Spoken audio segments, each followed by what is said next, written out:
তা অলরেডি আমার টায়ারটা লাগানো হয়ে গেছে। তা আগের ভিডিওতে দেখেছো টায়ারটা কীভাবে লাগিয়েছি। টায়ারটা অলরেডি আমার ফিটিং হয়ে গেছে। এরপরে হচ্ছে পিছনের চাকাটাকে আমি ফিট করব।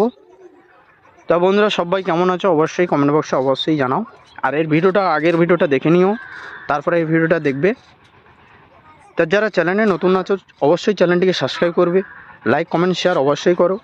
ডাউট কিছু থাকলে কমেন্ট বক্সে কমেন্ট করে জানাও। অবশ্যই আমি কমেন্ট উপরে সেরকম ভিডিওগুলো কাজে নিয়ে আসবো। যেরকম সমস্যা থাক না কেন অবশ্যই আমি সমাধান করার চেষ্টা করব, বিশেষ কথা মেকানিকের ওপরে। তার চাকাটাকে পরানোর সময় দেখতেই পাচ্ছ কীভাবে, একটু অবশ্যই খেয়াল করে দেখবে।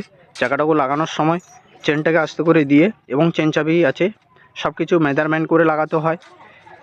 আর তোমাদের ভালোবাসা অবশ্যই এরকম দিতে থাকো।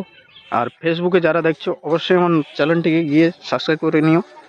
আর ফেসবুকে যারা আছো ফেসবুকে অবশ্যই ফলো করে নিও। তা চেনটাকে আমি অলরেডি টাইট করে দিয়েছি। এরপরে আমি ব্রেকের হাঁড়িটাকে লাগাবো। দেখতে পাচ্ছ ব্রেকের ক্লামটাকে আস্তে আস্তে করে ঠুকে ঢুকে দিচ্ছি। তা ব্রেকটাকে আমার ফিটিং হয়ে যাবে। তার সাথে আমাকে লাগাতে হবে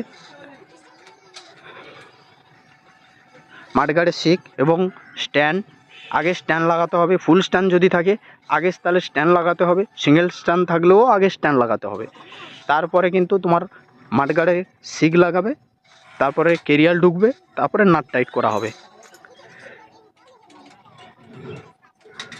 তাই অবশ্যই লাগানোর সময় অবশ্যই দুদিকে একটু খেয়াল করে লাগাবে, কারণ চাকাটাকে ভালোভাবে লাগানোর জন্য চাকাটাকে সিধা করতে হবে। চাকাটা সিধা করার জন্য তোমাকে একটা কাঁচি করতে হবে, দুটো চেন চাবির উপরে চাকা সিধা হয় এবং চেন চাবিটার উপরে চেন টাইট রাখতে হবে। সব দিকটা খেয়াল করে কাজ করতে হয়।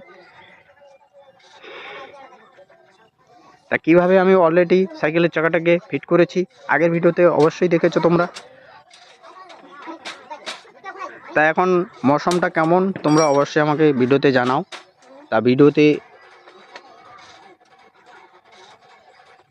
ওয়েদার কেমন এবং কোথায় কোথায় ভারী বর্ষা হচ্ছে। আমাদের এখানটা প্রচুর বর্ষা হয়ে গেছে এবং পুরোটা মিষ্টি বন্যায় হালকা হালকা মানে প্রায় বলতে গেলে ডুবে গেছে। যাই হোক,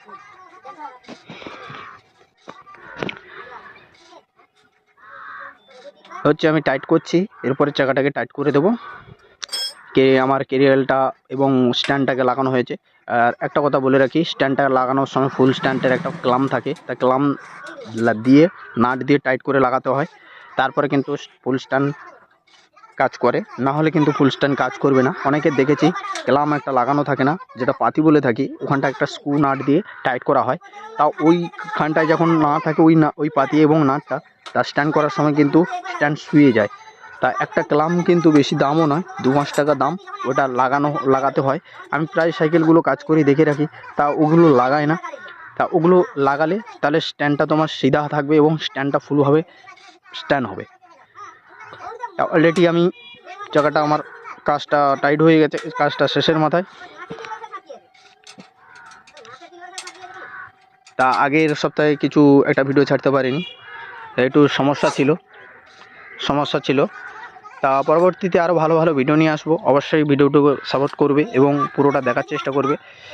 তা চাকাটা লাগানোর সময় মাঠগার্ডটা একবার খেয়াল করে নেবে কোথাও ঘষা খাচ্ছে কিনা, এবং মাঠগার্ডের শেকটাকে হালকা করে টানবে অল্প অন্য দিকে, যেদিকে ঘষা খাচ্ছে তার বিপরীত সাইডে দিয়ে এদিকে টেলবে এবং যেখানটা ঘষা খাচ্ছে ওই দিকে হাত দিয়ে টানবে। আর চাকাটাকে অবশ্যই বন্ধুরা পিছনের চাকা লাগাতে গেলে অনেকটা মেহনত করতে হয় এবং সময় লাগে।